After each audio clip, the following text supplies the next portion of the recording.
Welcome to Nugget 330 with Steve and Dana Groman, and we will be taking a deep dive today. Literally. Let's look at Discover Magazine, March-April 2023. They have a lot of spacey articles in this particular magazine, but we are focusing on... But look at the cover there. Do parallel worlds really exist? Oh my, there's two of you? There's two of me? Oh.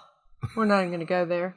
The article that we're going to start honing in on is, are you astronaut material? Rather than super geniuses or super athletes, NASA's looking for super roommates who also happen to be good scientists. And they talk about what they used to look for and what they're looking for today. We have heard a lot about the swimming pool at Johnson Space Center. In this article, it shows a picture of these astronauts in this big pool. It says, in this massive water tank at Johnson Space Center, astronauts work underwater to simulate the experience of weightlessness. When we went to visit NASA, Johnson Space Center in Houston, it was an interesting tour. We had a good time seeing everything that's in there, but we took the tram through the facility because we were going to the Mission Control Building. And that was interesting, but we're not going on the Mission Control That was Building interesting. Today because do you remember what they said when we were there? Why don't you tell them what they said? It was incredible. Well, they said that these are people that are learning and that what we were looking at was all simulation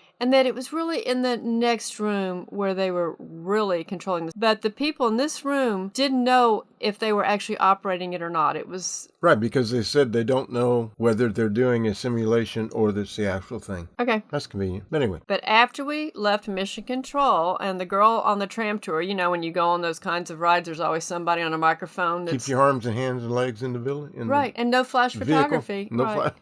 But it's usually fun. I kind of wanted to be one of those people a long time ago. But this was one of the most interesting things NASA? that we drove by. No, not at NASA. Oh, okay. I just want to make sure. Do you want me to tell you where I wanted to be a tour guide? It doesn't matter. Okay. You'll have to ask me on your own if you want to know where I wanted to be a tour guide. But anyway, when we were going on the tram tour, returning to the museum, the girl announced that we were driving right by the Houston Simulation Facility. In that facility is a gigantic pool that has a mock-up of the ISS from time to time. NASA claims the training tank is the largest indoor swimming pool in the world, holding over 23 million liters of water, but adds that despite its size, it's still not big enough to hold the complete space station or specific sections of the ISS. So specific sections of the ISS are used as and when required, and that's what you were saying, how they have their testing being in the ISS in this pool. In this weightless environment. Not testing, training. Training, sorry. NASA has an article of an interview, and one of the things that the guy says in there, it says, NASA's Neutral Buoyancy Lab, or the pool, as astronaut Nick Vague likes to call it, is large enough to fit 9 Olympic-sized pools inside. That's big. That's big. A little bit of the interview went like this. Nick Hague says, you have to learn how to use the spacesuit because it's not like wearing clothes. It's constraining and it limits some of the things you can do. It's fatiguing because of the pressure of having it stiff, and so you have to learn how to use it, and that takes hours underwater, getting to know your spacesuit. Once you have the suit on and it's double and triple checked, you can prepare to enter the Neutral Buoyancy Lab. Even though you're not out in space just yet, the pool will simulate what you might feel once you're out there. Why? Because being underwater simulates weightlessness. The Neutral Buoyancy Lab is there to train us because that's one of the places or one of the ways that we can try to simulate being weightless. So that idea of neutral buoyancy. One thing to me that's interesting is being in the water applies pressure to the outside on your body, but they say in space it's a vacuum of space. It takes the pressure away from your body. But they're saying it's the same. Go figure. I wonder. You've got to get everything straight because once you go underwater, that's all you've got are the tools you took with you. You're going to be down there for 6 hours. That's about the amount of time it takes for a spacewalk in actual space. Once you're in the pool, waterproof instructions are attached to your arm, and you rehearse the spacewalk as if you're doing the real thing.